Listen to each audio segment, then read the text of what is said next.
তোমায় কি দিয়ে পুজি।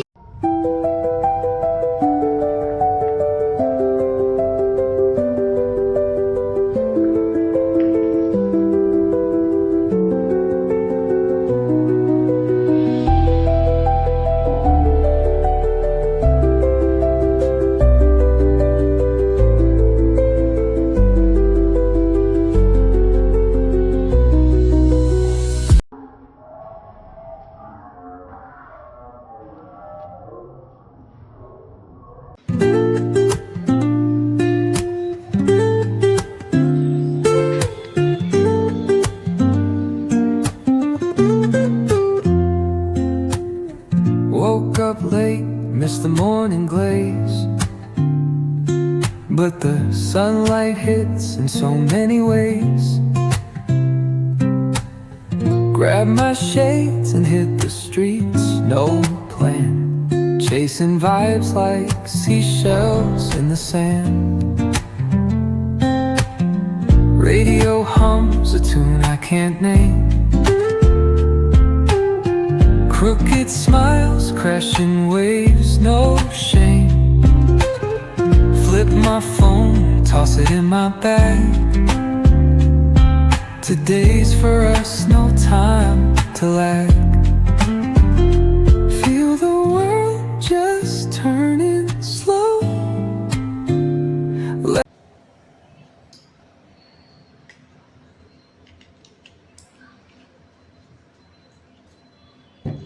Good morning everyone, welcome to our new blog. কেমন আছো সবাই? আশা করছি সবাই খুব ভালো আছো, সুস্থ আছো, পজিটিভ আছো। আমার ভিডিওর সাথে যে সমস্ত বন্ধুরা জুড়ে রয়েছে তাদের সবাইকে জানাচ্ছি শুভেচ্ছা, ভালোবাসা আর বড়দের প্রণাম জানিয়ে ব্লগটা শুরু করছি। বেজে গেছে 9:30। আজকে অনেকটাই বেলা হয়ে গেল। এখন হচ্ছে কি বলতো, সকালবেলা ঘুম থেকে উঠছি, তারপরে এত ঘুম পাচ্ছে না, সেই জন্য না আরেকবার শুয়ে পড়ি। ভোরবেলা 5:30টায় উঠি, উঠে মোবাইলে যতটুকু কাজ করে নিয়ে আবার একটু শুয়ে পড়ি, 1 ঘন্টা ঘুমিয়ে পড়ি। তো 2 দিন থেকে 3 দিন হয়ে গেল কাজের বউ আসছে না। তো পরশু দিন থেকে তো এমন বিপদে পড়েছিলাম, সমস্ত ঘর ঝেড়ে টেড়ে চান টান করে আমি পুজো দিয়ে করে ফেলেছিলাম। তারপর আসেনি, সেই 1:20 পর্যন্ত অপেক্ষা করলাম। যাই হোক, তো আজকে সকালবেলায় ওর নাইট শিফট ডিউটি গেছিলো, কালকে এসেছে, সে যখন ঘর ঝাড় দিয়ে ঘর মুছে সব কিছু করে দিয়েছে, তারপরে চা খেয়ে ঘুমাতে গেছে। আমিও উঠে পরে ছেলেকে চা করে চা দিলাম, চান করলাম, পুজো দিলাম, সব করে নিয়ে এখন চা নিয়ে বসেছি।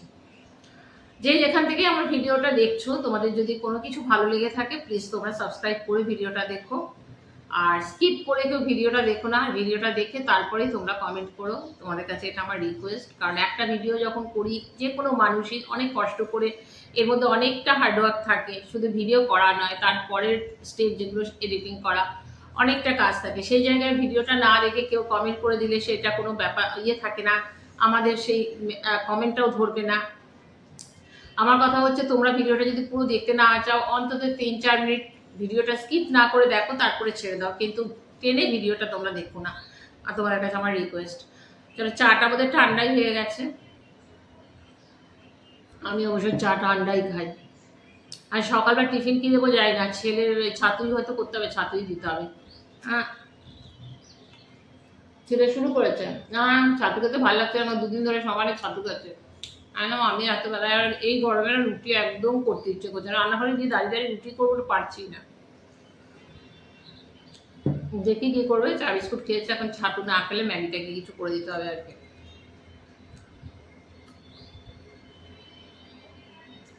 তোমাদের সাথে কথা বলেছি, তারপর থেকে আর কোনো কথা, কি গরম লাগছে গো। আমি ওই ঘরে ঢুকে বসে গেছি, আর কিছু করতে ইচ্ছে করছিল না। একটুখানি ভাত বসিয়েছি, ভাবলাম তো কিছুই রান্না করবো না, শুক্তো রয়েছে, ডিম ভেজে দেবো, ডাল আছে, হয়ে যাবে। তারপরে কালকে পাতা বাটাটা করেছিলাম, ওই বাঁধাকপি পাতা টাতাগুলো কেটেছিলাম, ওটাও রয়ে গেছে।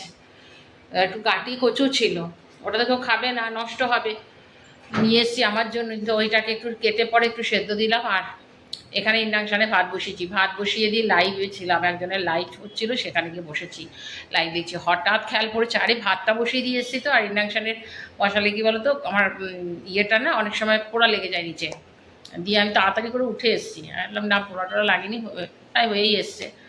দিয়ে আবার কচুটা তারপরে কাটলাম, কেটে তারপরে বসালাম, আলাম করে নিই, বেকার নষ্ট হয়ে যাবে। আর গাঁটি কচু কী বলো তো, অনেক দিন রেখে দিলে না একটু ভেতরটা লালচে লালচে টাইপের হয়ে যায়, ওই জন্য করে নিলাম।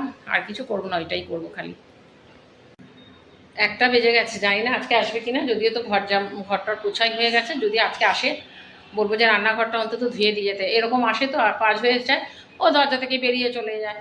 কিন্তু মাস গেলে যখন টাকা পয়সার দিয়ে হয় না, তখন কিন্তু খুব কষ্ট হয়। ধরো এই মাসে প্রায় আমি যখন 2 দিন ছিলাম না, দিদির বাড়িতে গেছি, তখন কিন্তু 2 দিন ওকে ছুটি দিয়ে গেছি। যেদিন গেছি সেদিনকে ওকে বলে দিয়ে গেছি কালকে আমি থাকবো না, এসো না, পরের দিনও ছুটি দিয়ে গেছি। কিন্তু আসতে পারতো, হাজব্যান্ড তো ঘরেই ছিল, তো আমি নিজেই বলেছি না আসতে হবে না। তারপরে যদি দুমদাম করে কামাই করে বলো, তখন না মাসে গেলে যখন টাকা দিতে হয় সত্যি কথা গায়ে লাগে, কারণ সবই কষ্টের পয়সা বলো। এখন সব করলাম, একটুখানি কচু বলো ওই গাঁটি কচুর তরকারি করলাম, আর বাকি সব গরম করলাম, ভাত হয়ে গেছে। আর ছেলেকে কালকে ছেলেকে ডাক্তার দেখিয়েছিলাম তোমার স্কিনের, সেই ডাক্তারটাই এই ইয়েটা দিয়েছে, নারকেল তেল। এটা একদমই টোটাল নারকেল তেল। তো এটা বলেছে চান করার আধা ঘন্টা আগে লাগিয়েও ইয়ে করে দিতে পারে, আর না হলে রাত্রেও লাগাতে। তো আমি রাত্রেবেলায় লাগিয়ে দিই, তাহলে তেলটা অনেকক্ষণ থাকে মাথার মধ্যে। তারপরে তো সকালবেলা বেরিয়ে যায় যদি, তাহলে তো হয়েই যায়। তো এখন এই শ্যাম্পুটা দিয়েছে, এটা না কি শ্যাম্পু জানি না, তবে হ্যাঁ মোটামুটি আজকে 7 দিন ধরে লাগাচ্ছি, কাজ হচ্ছে, মোটামুটি ভালোই কাজ হয়েছে। তো আমি না ডাইরেক্ট ওই অল্প অল্প করে দিয়ে তারপরে মাথায় ঘষে দিতাম, তারপরে 15 মিনিট পর ওকে জল দিয়ে ভালো করে ওয়াশ করতে বলেছে। তো আজকে করেছি কি, এমনিতে প্যাকেটটা এইটুকুনি ছোট্ট, দাম তো এটা 400 টাকা প্রায়। আমি করলাম কি বলতো, এখানে তেল ইয়েটা বার করে দাঁড়াও দেখা, দেখো আমি এখানে বার করে রাখলাম, এর মধ্যে অল্প একটুখানি জল দিয়ে মিশিয়ে তারপরে মাথায় লাগাবো। তাহলে কি হবে বলো তো, সুবিধা হবে। ও ওখানে গিয়ে বাথরুমে গিয়ে জল দিয়ে অল্প অল্প করে, মানে আমি এটা ভালো করে স্প্রেড করে দিলে মাথার মধ্যে, তাহলে থাকলো। এখন যাই না, এটা তো 1 মাস পর যেতে বলেছে, তবে এটা 1 মাস চলবে না, এটা হয়তো আর 7-8 দিন পরেই কিনতে হবে। তাও যাবে কিনা সন্দেহ আছে। এই বুদ্ধিটা যদি আমি প্রথম থেকে করতাম তাহলে হয়তো কম লাগতো, কারণ যখনই মাথায় ঢেলে ঢেলে দিচ্ছি ড্রপ দিয়ে, তখন দেখছি অনেকটা পড়ে যাচ্ছে। তো যাই হোক, দুটোই কিনতে হবে, 1 মাস তো লাগাতেই বলেছে। এটা লাগিয়ে দিই, তারপরে বাসন টাসন সব মাজা হয়ে গেছে। এবার ভাতটা নামিয়েছি, ওটা উপর করে ডিমের মামলেট করবো ওদের জন্য, দিয়ে তারপরে চান করবো। এখন চান করতে হবে, আজকে হয়তো গরম হবে না জলটা, আজকে রোদ নেই, মেঘমেঘ করে আছে। চান টান করে পুরো ইয়ে হয়েছিলাম, চুল তো পুরো ভেজা, তাতেই খোপা করে রেখে দিয়েছি, খুলে রাখতে পারছি না। চলো 2টো বেজে গেছে বোধহয়, 2টো বেজে গেছে না রে। দেখি, কিছুই করিনি, ডিমের অমলেট করলাম। আর তো এটা কালকের বাটাটা রয়েছে খানিকটা, আর এখন খালি ডিমের অমলেট করেছি একটা। ওর বাবা তখন শুয়ে আছে, দেখি কখন খাবে, এটাই রান্না করেছি। খালি এটা করেছি, কাটি কচুর এটা, আর এই দুটো, এটা তো কালকে ছিল, ডিমের অমলেট করলাম।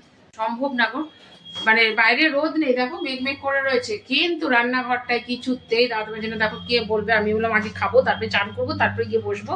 আমার আজকের ভিডিওর এডিটিং কিচ্ছু হয়নি, সবটা করতে হবে। মোটামুটি ভালোই ছিল, এখন দেখছি একদম মেঘ করে গেছে, জানি না তেমনি হাওয়াও দিয়েছে, বৃষ্টি আসবে কিনা বুঝতে পারছি না। আর এই দিকটার অবস্থা দেখো, পুরো মানে বর্ষার জল পড়ে যাচ্ছে, পুরো একদম জঙ্গল হয়ে গেছে।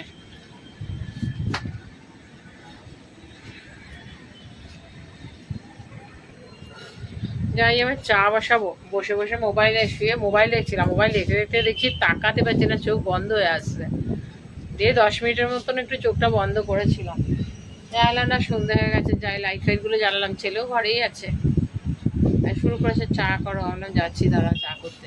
আর কি ঠান্ডা লাগছে, দিয়ে দাঁড়ানো যাচ্ছে না। এইটাই হচ্ছে এই ঘরটা, জানো তো, মানে খুব যেমন গরম পড়লো, খুব মানে দারুণ গরমটা যখন পড়লো এই কটা আগে দিন, তখন মানে ঘরে থাকতে পারছি না। এই ঘরটাতে তো ঢুকতেই পারছিলাম না, সেই জন্য এসিটা চালিয়েই বসে থাকতাম। কিন্তু এখন দেখো একটু ঠান্ডা বাইরে হাওয়া, এখানে দাঁড়াতে পারবো না, এত ঠান্ডা লাগবে। আর আমার একটু ঠান্ডা বেশি।